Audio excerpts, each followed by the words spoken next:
Hey, boys and girls. So I have a question. I wonder what family road trips are like in your family. Have you ever driven a long distance or maybe even like just from Rockwall to Dallas with your family or maybe even longer than that? Like I've had a 17-hour road trip with my family. And I have to say that every time we do it like once a year, it's not so much fun. And I have this little clip from Shrek. I wonder if you can relate. So let's take a look. All right, hit it. Move on, hit him up. Move on, hit him up. Hit him up, hit him up. Move him on, hit him up. Roll high. Hit him up, move on. Hit him up, move on, roll high. Knock him out, have him dead, make him see. 5-3, meet them up. Milk them hard, roll high. Yeehaw!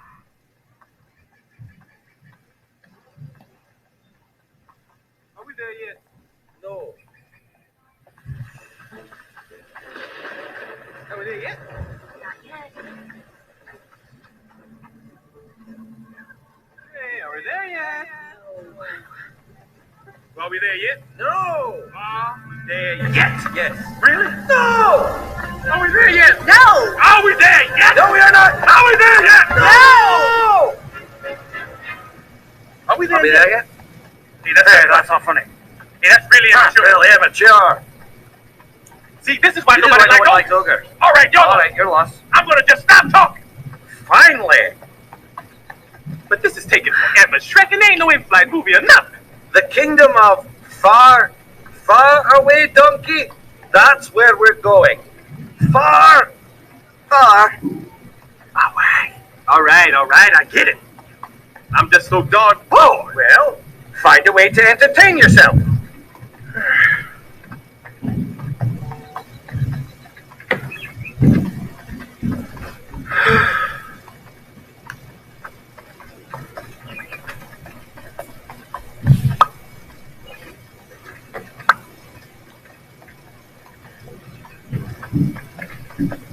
Oh, for 5 minutes.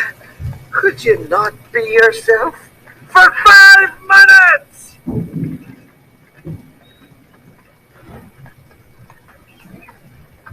Ah! Are we there yet? Yes. Oh, So maybe you have been that donkey in the back of the car on a road trip or two with your family. Maybe asking, are we there yet? Are we there yet? Are we there yet? And maybe after a few hours, you were met with a very frustrated and annoyed mom or dad with no. And you maybe then ask the very dangerous question afterwards. What would be a very dangerous question to ask after all of that business?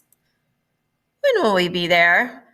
Oh my goodness, how can we make a road trip even more unbearable than to ask a persistent question? So, if you happen to be a Mrs. Ross child and Mrs. Ross just loves mental math so much, I'll say, well, child, we have another 200 miles to go in the car, and we'll be traveling approximately 65 miles per hour over those next 200 miles. When will we be there? Please do the math. And yeah, my children don't like that very much. So there's some places Miss Ross would love to go, and some places that her children would love to go. But I don't love flying. I don't love the expense of flying with a family of 5 for sure. And so typically that means we're going to be taking a ride in a car for a very long time.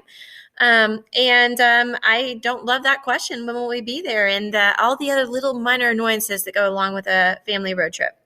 But here are some places that I would love to go to, and a few that are Omri's choice. You remember my 6-year-old likes Six Flags. I don't really care for going to Six Flags, but if he had a choice, that's where he would want to go this weekend. Please, mother. And so I took a look at the distance, and yeah, you'll see there in KM, they're kilometers. I know in the US, we typically, on every trip we go on, we're talking about miles per hour, but scientists like to talk about distance in kilometers and in meters, and that is the accepted unit of measurement across the world, okay? And so we are going to be looking at it in that unit. Okay. So here are some places I would love to travel to, or someone in my family, if we were to take a road trip.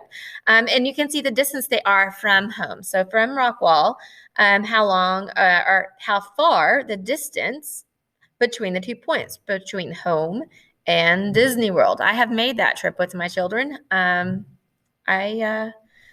Yeah, had some experiences there.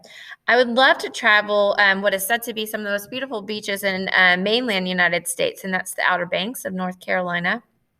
Never been to New York City and would love to see the Statue of Liberty. My husband desperately wants to travel to Yellowstone. I would like to too, as a scientist. That is definitely a place of interest for me.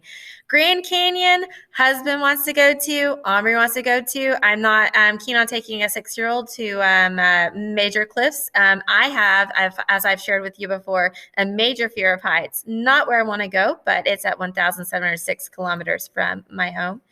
The Golden Gate Bridge I have been to. No one else in my family has been to, though, and I would love to share that experience with my children. Disneyland I have not been to since I was a young child, and I would love to take a trip out there and see the new Star Wars experience.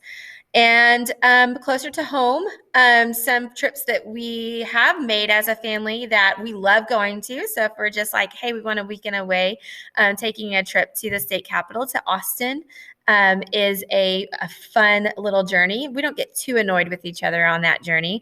And then when I'm feeling like the best mom in the world, I might take my kids over to Six Flags, but that happens like once every 10 years. Seriously, I can't stand that place. So today we're going to be figuring out when will we get there? What is the time it's going to take to get to these places?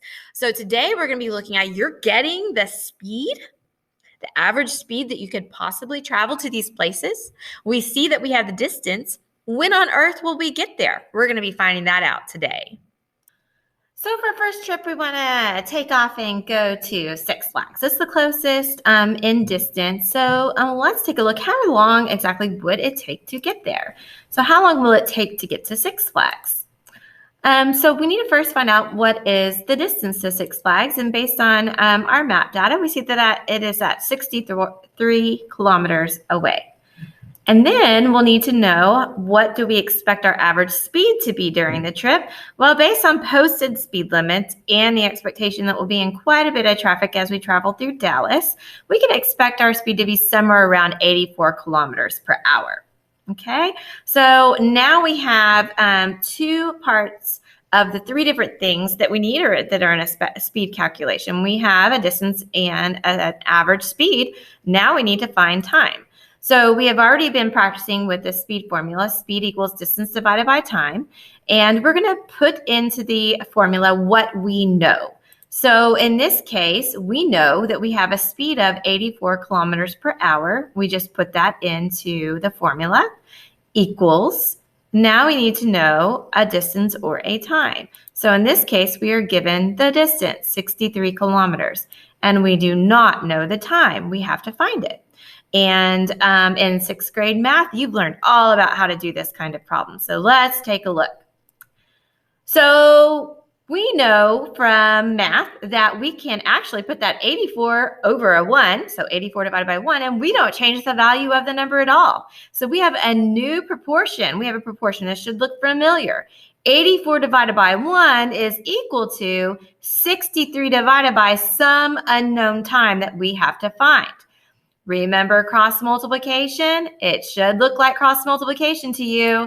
So we have our 84 times our t is going to be equal to 63 times 1. And this is how it looks. 84 times t, our time, is going to be equal to 63 times 1. We can make that a simpler looking problem, though, and make that 84t equal 63. So we have multiplication on one side. We know we do the opposite or the inverse operation in order to find our unknown t. So we can do 84 divided by 84, and then on the other side, 63 divided by 84. Now, we started with a tricky one. I know we don't like to have 63 or a smaller number up on top of our equation, but guess what? We get to use a calculator in 6th grade science. So there is no need to stress when that smaller number is on top. I know we love to put that big number inside the house, but nope, whatever's on top goes inside the house. It goes into our calculator first. So let's take a look. We're going to put that into the calculator. We're going to put in 63 divided by 84 equals 0.75 is our answer. 0.75. Stop that. Okay, so T, our time, is equal to 0.75 hours. What is that? So that's about 3/4 of an hour, so about 45 minutes. But since our original units were in kilometers per hour, we want to make sure and keep our answer in the same units. So time is going to be equal to 0.75 or 75 hundredths of an hour, 75 hundredths hours.